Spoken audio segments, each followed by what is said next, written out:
Well, during sports productions, basically my general function is to break glass in case of emergency, which basically means if it breaks, I fix it, and I make sure that it doesn't break. My actual title here is Broadcast Production Specialist, which is just a re-title of TV engineer. Basically, TV engineer, the position has changed from a piece by piece, if this component breaks down, go in on a component level, meaning capacitors and resistors, and change that out into a broadcast production specialist, which basically looks at things on a larger scale, as in instead of going down to the component level, you're just going to the unit level.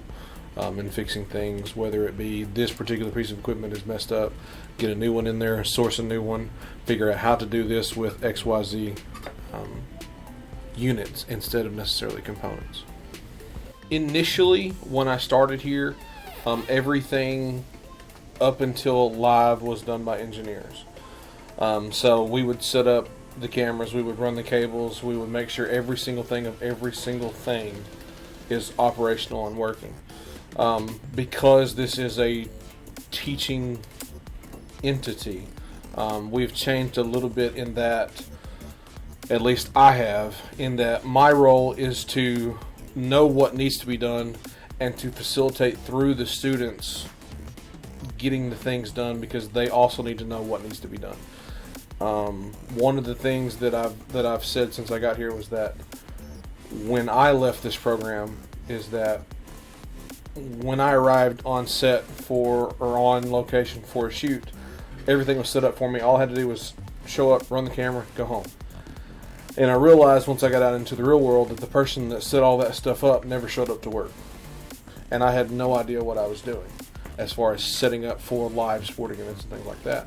So it's things that I'm trying to facilitate that part of the job through myself, through students. And so that they know everything that needs to be done to make it work.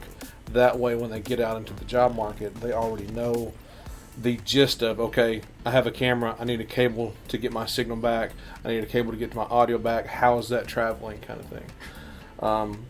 But that's what I did when I started. Now, it's more of because sports programming is constantly upgrading and changing, and we're adding things and taking things away. This worked, this didn't. It's figuring out, number one, how we want to get the production to the next level after the next game, because it's always about the next level. Number two, what did we do last time that didn't work? Why didn't it work? How can you fix it? So we spend a huge chunk of time before every game basically doing an autopsy of the last game. This worked, this didn't. Why didn't it? Is it something that can be fixed? Is it something that just needs to be done away with?